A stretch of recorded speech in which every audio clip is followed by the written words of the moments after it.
सवितुर्वरेण्यं भर्गो देवस्य धीमहि धियो यो नः प्रचोदयात्। सभी भागवत प्रेमियों को राधे राधे। आइए आज पुनः भागवत रस का पान करते हैं।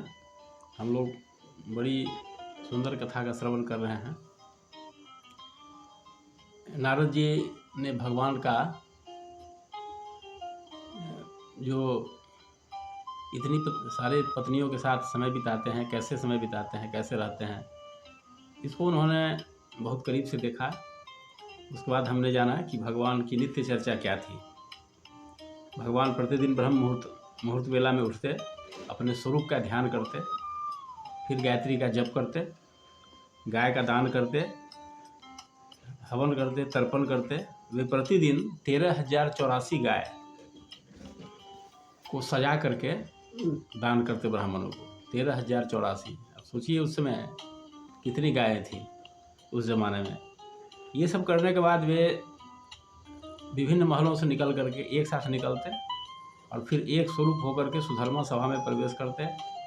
उस सुधर्मा सभा में ना किसी को भूख लगती थी, न प्यास लगती थी। ये सब उसकी विशेषताएं थी।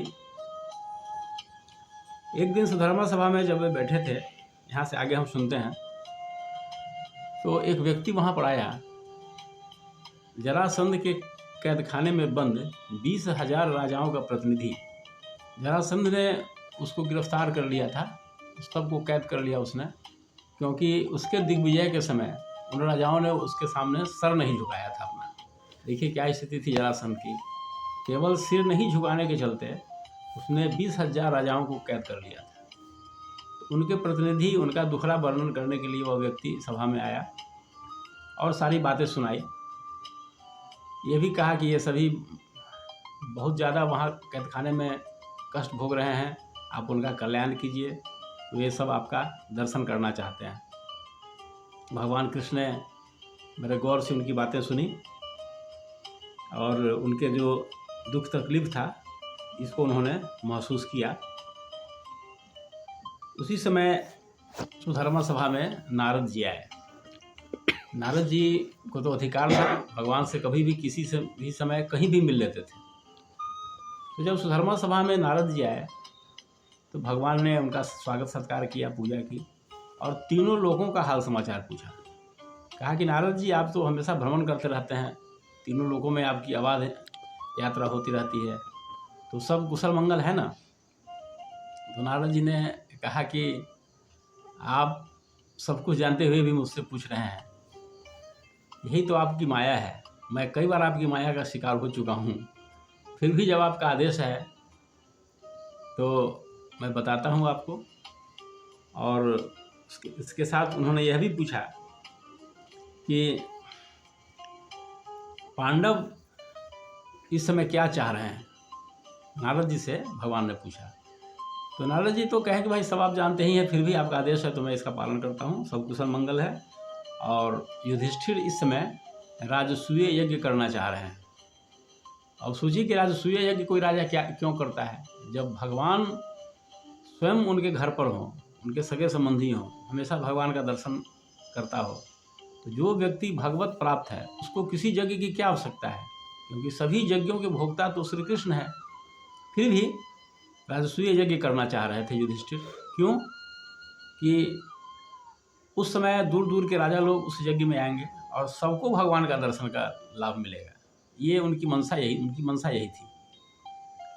इसलिए हम लोगों को भी ये चीज़ सोचना है कि केवल हम ही कथा कीर्तन सत्संग में नहीं जाएं, अपने साथ और लोगों को भी जाने का अवसर प्रदान करें, भगवत दर्शन का, भगवत अनुभूति का एक अवसर प्रदान करें। इससे लाभ मिलता है, सबको लाभ मिलता है। तो ये उद्देश्य था उनका। भगवान कृष्ण तो उनके भाई थे, उनके मित्र थे, सब थे, उनके हितैषी थे, हमेशा दर्शन होता रहता था। फिर उनको किसी भी जगह की आवश्यकता नहीं है। जिस व्यक्ति को भगवान की प्राप्ति हो गई हो उसको क्यों किसी जगह की आवश्यकता है, क्यों जब की, क्या अनुष्ठान की आवश्यकता है उसको है। लेकिन उनका उद्देश्य था कि सब राजाओं को, दूर दूर दराज के लोग आएंगे, उन सबको भगवान के दर्शन का लाभ प्राप्त हो। ये बहुत बड़ा उद्देश्य था।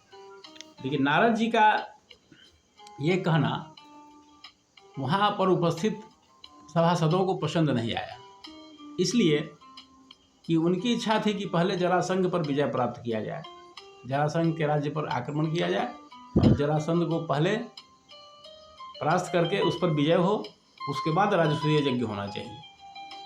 तो भगवान कृष्ण तो सबकी बात सुनते हैं और क्या करना है वो सब समझते हैं, लेकिन दूसरे को मान देने के लिए वे हमेशा प्रयास करते हैं। भगवान दूसरे को, अपने से छोटों को, उन्होंने सबरी को भी मान दिया, कीवट को भी मान दिया, हम लोग को भी मान देते हैं, लेकिन हम लोग समझ नहीं पाते हैं। तो उद्धव जी से ने उन्होंने प्रश्न किया, उद्धव अब आप बताइए कि हमें पहले राजसूय यज्ञ में भाग लेना चाहिए या पहले जरासंध पर विजय प्राप्त करना चाहिए। तो उद्धव जी ने क्या जवाब दिया, इसकी चर्चा हम आगे करेंगे। आज इतना ही। आप सभी से निवेदन है कि आप इसे सुना करें और दूसरों को भी सुनने का मौका दें। इसमें बहुत लाभ होता है मनुष्य को, और ख़ास करके नई पीढ़ी तक इस कथा का श्रवण अवश्य कराइए, लाभ आपको भी मिलेगा। धन्यवाद।